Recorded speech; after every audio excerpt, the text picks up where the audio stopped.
Okay, as a follow-up to my last video, I cut the stones in the arch bridges, then matched up the Scenic Express pieces, the Pensy stone walls. And now I need to redo this corner. Now I'd gone in and roughed in 1.5 inch foam in this section. And then I changed the radius on that back curve, made it a little less tight. So now I need to redo that foam.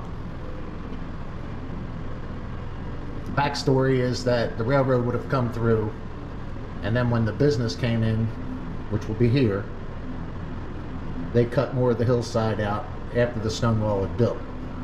And they're going to put in a concrete wall. Okay, out with the old, in with the new.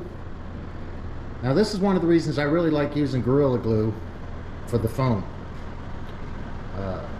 It can give you a nice permanent joint, but if you do need to pull it up, it's pretty easy and it doesn't tear up the foam too much.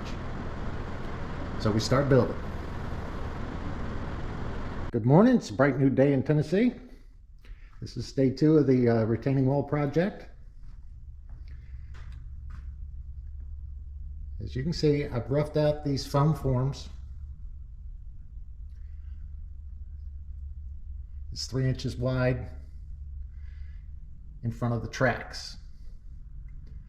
Now my idea is that the railroad was here first. They built the retaining wall as the grade level went down, and that piece of foam wall there is just setting in to give me a thickness gauge, and then I transitioned to the arch bridge. Okay, here we see basically all the tools you'll need to work with foam. I use a Stanley Surform, a drywall knife, and a hot knife. Now, as you can see just from this little project, the foam is everywhere. For those of you who are married, I advise you to let your wife know that you're working with this stuff if you want to stay married, because you will be dragging it into the house. Okay, I glued in the foam this morning. Got that roughed out to the hillside.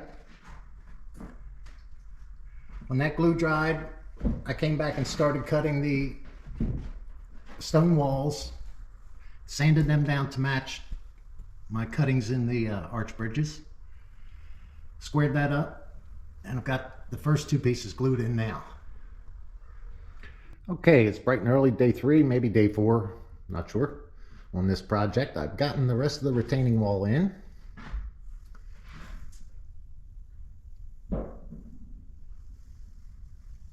Now these stone carvings come with a capstone on them. I cut the capstone to do all my work. I cut the capstone row off and then reattach it later. I've got a piece of it sitting up here just to show you how it'll fit. I got a little aggressive on the sanding, so I may have to go back through and scribe these joints in again. They're a little bit flat for my liking.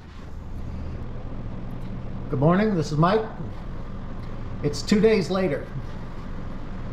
I'd originally thought I could take a piece of 1/2 inch bevel and run it up along that curve.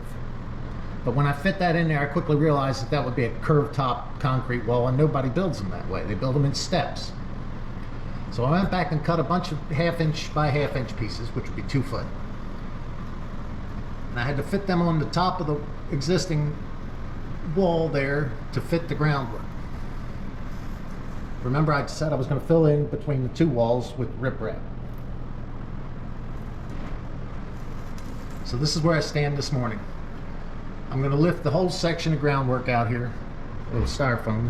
This piece goes from there all the way down past the bridge down to there. I'm going to lift the whole section out and then work on filling in all these gaps on this wall, which is going to be a lot of fun also. Good morning. This is Mike. It's the morning of the next day. I've cut and glued in what seemed like a million little pieces to get this wall up to where it steps up nicely. Little word here, I'm using Gorilla Glue to join these and to fill in spots where I've had extra. Now when you get a spot like this where there was a bigger gap, I rough sand this down, but don't sand it too far because the Gorilla Glue sands a lot slower than the foam does and you'll cut your foam away. So I've got a couple fill spots that I've sanded down roughly, but I'm gonna wait until I put a coat of paint on this and then they'll sand up a lot smoother. Good morning, it's Mike. It's been about 5 days. I finally finished this retaining wall. It took so long waiting on paint to dry and filler and everything else. If I had it to do again, I would definitely cut the front off and put a separate piece in instead of all those little filling pieces. A word on this stone wall in the back. Now the concrete wall is straight, but the stone wall is curved along the track.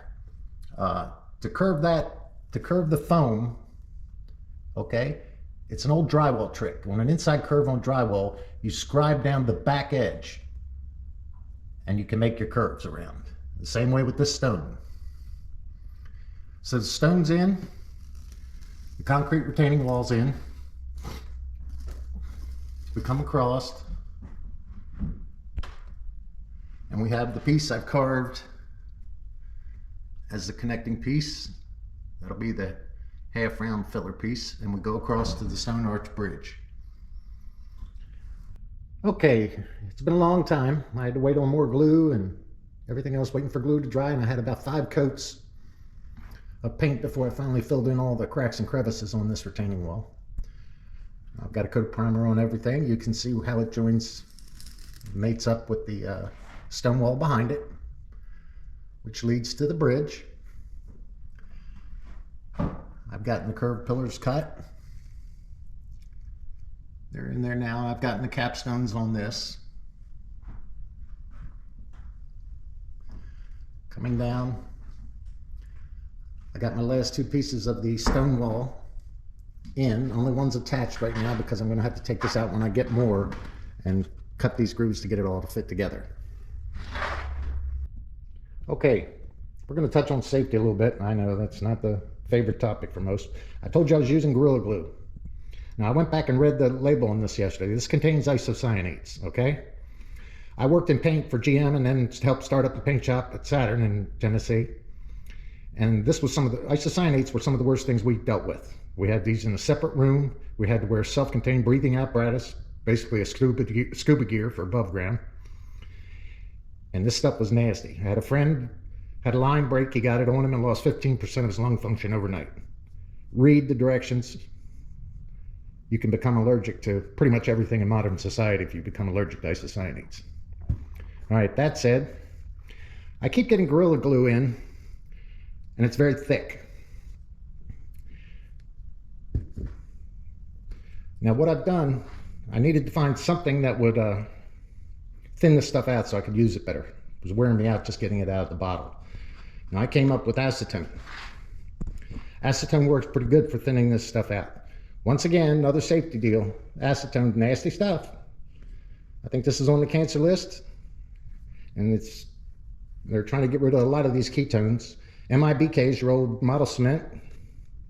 MEK is a very well-known solvent, but you don't see these much anymore because they got onto the SARA list. So be careful and read the directions on everything before you use it.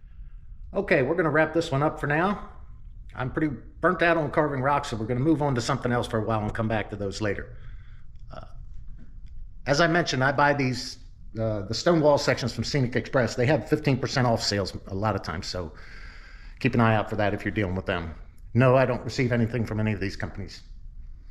I've got some other, I've been working trees, if you can see them all the way down the end there.